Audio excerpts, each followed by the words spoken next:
좋은 날입니다. 7월 25일 GT 묵상에 함께 하신 여러분 환영하고 축복합니다. 오늘은 열왕기하 7장 1절에서 9절 말씀으로 내가 내 눈으로 보리라 라는 제목으로 하나님 말씀 나누겠습니다. 본문 말씀 함께 읽어봅니다. 제7장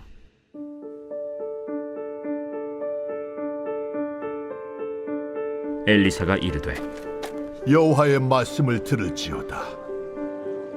여호와께서 이르시되 내일 이맘때에 사마리아 성문에서 고운 밀가루 한 사알을 한 세겔로 매매하고 보리 두 사알을 한 세겔로 매매하리라 하셨느니라. 그때에 왕이 그의 손에 의지하는 자 곧 한 장관이 하나님의 사람에게 대답하여 이르되 여호와께서 하늘의 창을 내신들 어찌 이런 일이 있으리요? 내가 내 눈으로 보리라.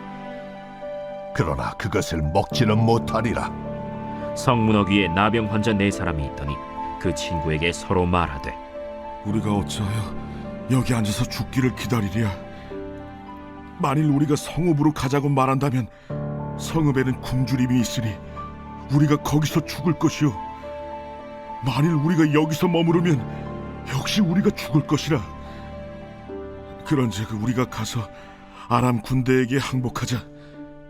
그들이 우리를 살려두면 살 것이요 우리를 죽이면 죽을 것이라 하고 아람 진으로 가려 하여 해질 무렵에 일어나 아람 진영 끝에 이르러서 본즉 그곳에 한 사람도 없으니 이는 주께서 아람 군대로 병거 소리와 말 소리와 큰 군대의 소리를 듣게 하셨으므로 아람 사람이 서로 말하기를 이스라엘 왕이 우리를 치려하여 햇사람의 왕들과 애굽 왕들에게 값을 주고 그들을 우리에게 오게 하였다 하고 해질 무렵에 일어나서 도망하되 그 장막과 말과 나귀를 버리고 진영을 그대로 두고 목숨을 위하여 도망하였습니다.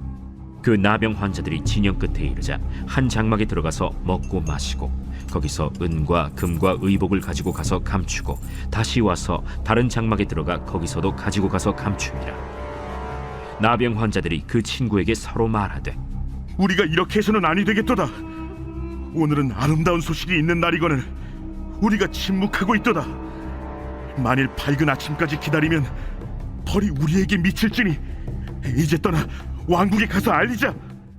네, 오늘 말씀은 북이스라엘 왕 여호람이 하나님 앞에 범죄함으로 말미암아 이스라엘에 전쟁이 일어났죠. 그런데 이 전쟁에 대한 이유를 하나님께로 돌려서 하나님을 원망하고 엘리사를 죽이려고 합니다. 그리고 엘리사를 죽이려고 엘리사를 찾아왔어요.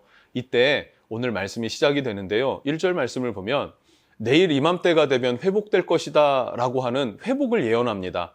그런데 막연한 회복을 말하는 것이 아니라 분명한 수치도 제시하는데요.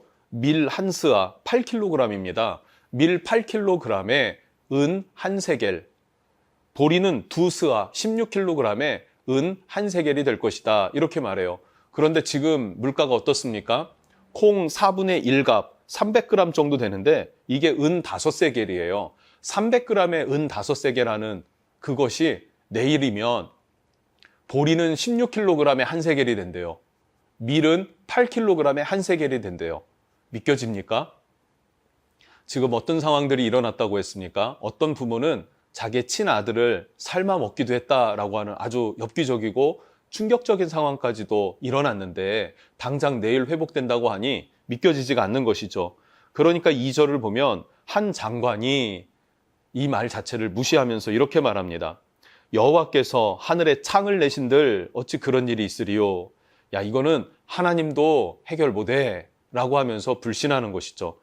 엘리사를 조롱하는 말이기도 하고요. 하나님의 능력을 부정하는 말이기도 합니다. 그런데 여러분, 우리도 이런 경우가 있지 않나 돌아볼 필요가 있어요. 계속되는 실패와 계속 안 되는 것과 같은 상황에 놓였을 때에 하나님도 해결 못할 거야. 그렇게 생각은 안 하더라도 본능적으로 느껴지면서 하나님을 의지하지 않는 마음이 우리에게도 있지는 않습니까? 여러분, 이것을 돌이킬 수 있기를 축복합니다. 믿음으로 돌이킬 수 있어야 됩니다. 이사야 40장 15절 말씀에 이런 말씀이 있습니다. 그에게는 열방이 통에 한 방울 물과 같고 저울의 작은 티끌 같으며 섬들은 떠오르는 먼지 같으리니. 하나님 앞에 열방은요, 그냥 통 안에 든 물 한 방울과 같다는 거예요. 이 지구가 하나님 앞에는 물 한 방울과 같이 보일 수밖에 없다는 거죠. 저울의 작은 티끌같이 하나님 앞에서는 우리는 작은 존재일 수밖에 없다는 것입니다. 그런 우리 작은 존재가 안 된다라고 하면서 크신 하나님을 평가할 수는 없습니다. 하나님은 광대하시고 위대하시고 우리의 상식과 우리의 생각과 우리의 능력을 한계를 초월하시는 하나님이 되십니다. 그래서 하나님을 내 생각으로 단정 짓는 불신앙, 어리석음을 우리는 경계해야 합니다. 그리고 이 사람을 향하여서, 이 불신한 장관을 향하여서 엘리사가 뭐라고 합니까? 엘리사가 이르되 내가 내 눈으로 보리라.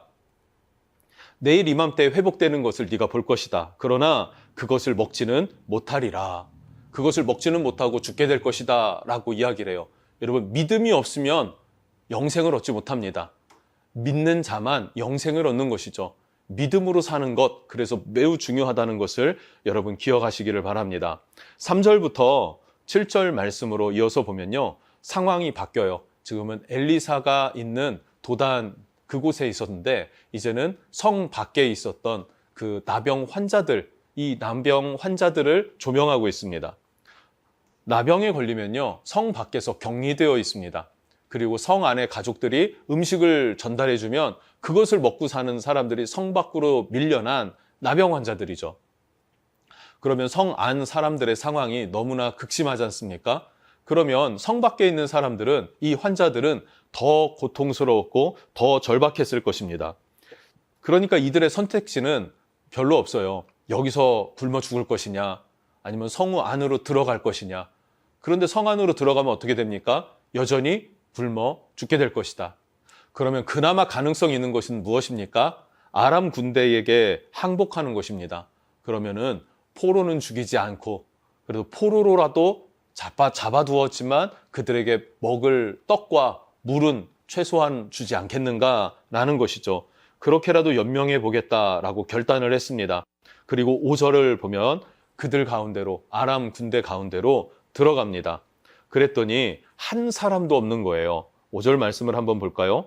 아람 진으로 가려하여 해질 무렵에 일어나 아람 진영 끝에 이르러서 본즉 그곳에 한 사람도 없으니, 아무도 없어요. 6절 그 이유를 말해주고 있는데요. 이는 주께서 아람 군대로 병거 소리와 말 소리와 큰 군대 소리를 듣게 하셨으므로 아람 사람이 서로 말하기를 이스라엘 왕이 우리를 치려하여 햇사람의 왕들과 애굽 왕들에게 값을 주고 그들을 우리에게 오게 하였다 하고, 그리고 7절 해질 무렵에 일어나 도망하되 그 장막과 말과 나귀를 버리고 진영을 그대로 두고 목숨을 위하여 도망하였습니다. 무슨 말입니까? 하나님이 개입하셨어요. 아람 군대에게 집단적으로 환청을 들리게 하신 것 같습니다. 그래서 병거 소리, 말 소리, 큰 군대 소리를 그들에게 들리게 한 거예요. 왜인지는 모르겠지만 그들에게 그런 말 발굽 소리와 큰 군대의 소리가 들려왔어요. 그러니까 이들이 스스로 해석하기를 이스라엘 사람들이 햇사람들의 왕들, 애굽의 왕들에게 용병을 청했구나, 돈을 주었구나, 그들이 우리를 치러 오는구나 라는 거예요. 그러니까 지금 이 아람 군대는요, 지금 이스라엘에 비하면 조금은 강하지만 애굽을 상대하고 햇사람들을 상대할 만큼의 군사력은 없었던 것입니다. 두려웠던 거예요. 어려웠던 것입니다. 장막을 버려두고 해 뜨기 전에 얼른 도망을 가는데 말을 타고 갈, 나귀를 이끌고 갈 그런 정신도 없이 자기 목숨을 부지하려면 바로 뛰어나가야 된다, 이렇게 생각했던 거죠. 그리고 다 뛰어나갔습니다.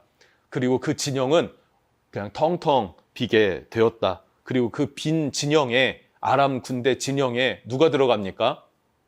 성 밖으로 쫓겨났었던 그 나병 환자들이 그곳에 들어가서 먹고 마시고 은과 금을 취하고 의복들을 취하고 감추어 두고 그렇게 밤새도록 먹는 것입니다. 마시는 것입니다. 9절 말씀입니다. 나병 환자들이 그 친구에게 서로 말하되 우리가 이렇게 해서는 아니 되겠도다. 오늘은 아름다운 소식이 있는 날이거든. 우리가 침묵하고 있도다. 만일 밝은 아침까지 기다리면 벌이 우리에게 미칠지니 이제 떠나 왕궁에 가서 알리자 하고.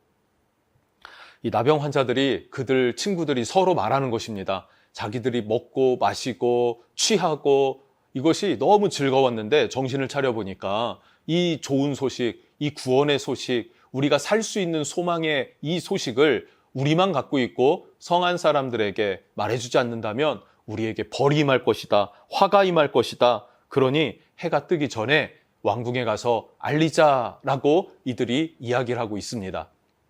이들의 생각은 너무나 복된 생각이었죠. 그런데 이들은요, 성한 사람들에게 극심한 냉대와 홀대를 받아왔던 그런 사람들입니다. 이 나병 환자가 지나가면 사람들이 돌을 던지면서 저리 꺼져라, 저리 나가라 라고 하면서 욕을 받고 무시를 당했던, 수치를 얻었던 사람들이 나병 환자들이었어요. 그래서 성 안에 살지도 못하고 성 밖으로 밀려난 것이죠. 그런데 이들이 이 기쁜 소식을 성한 사람들에게 전하겠다라고 마음을 먹게 된 것입니다.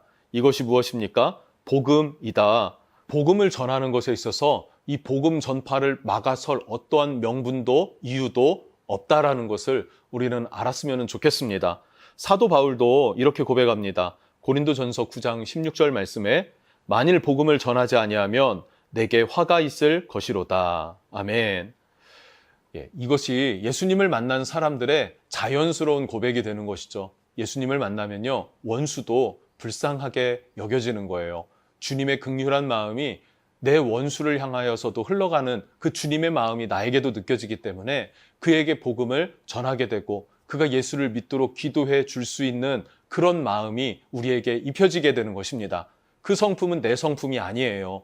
그런데 복음이신 예수 그리스도를 입었기 때문에 내 안에 계신 예수 그리스도께서 내 안에 계신 예수 그리스도의 성품이 나의 원수로 하여금 긍휼한 마음을 베풀게 한다는 사실이죠. 그래서 나아가 복음을 전하게 되는 것입니다. 이것은 자연스러운 거예요. 강압적으로 네가 예수를 믿으니 복음을 전해라, 원수도 사랑해라 라고 강압적으로 하는 것이 아니라 우리가 그 예수님께 그 사랑을 받았기 때문에 자연스럽게 우리 안에서 일어나는 자연스러운 부담감, 영적인 부담감이라는 것이죠. 여러분, 이 사명을 우리도 감당해 나가야 되지 않겠습니까? 이 나병 환자들의 기쁜 소식, 이 기쁜 소식이 성 안으로 전달되듯이 우리도 예수님에 대한 복음을 들었다면 이 시대에 정말로 교회 다니는 사람들을 무시하고 또 예수 믿는 사람들을 향하여서 손가락질하는 시대지만 내가 만난 예수님, 내가 경험한 예수님을 말할 줄 아는 저와 여러분이 되었으면 좋겠습니다. 그렇게 다시 한번 대한민국이 부흥하고 또 열방까지 나아가서 예수 그리스도의 복음을 전파할 수 있는 그런 부흥의 날을 소망해 봅니다. 기도하겠습니다. 하나님 감사합니다. 오늘 우리가 절망과 낙심 가운데 있다 할지라도 하나님 극심한 고통 가운데 있다 할지라도 하나님은 회복시켜 주시기를 원하신다는 사실을 믿게 하여 주시옵소서. 그리고 그 일을 행하실 때에 그 복된 소식을 먼저 들은 우리들이 그 복음을 증거하는 것에 있어서 담대할 수 있게 해주시고 거룩한 부담감을 안고 있을지라도 순종하며 나아갈 수 있게 해주십시오. 이것이 강제적인 것이 아니라 내 안에 계신 예수님의 성품이, 내 안에 계신 예수님의 사랑이 나를 압도하셨듯이 그것이 자연스럽게 또 우리 주변 사람들을 향하여 흘려보낼 수 있는 그런 사랑의 복음이 되도록 은혜 베풀어 주시고 평강으로 인도하여 주시옵소서. 하나님은 사람의 생각을 뛰어넘고 초월하시는 하나님이 되십니다. 그 하나님을 신뢰하면서 부정하지 않는 믿음이 있게 하여 주옵소서. 예수님의 이름으로 기도합니다. 아멘.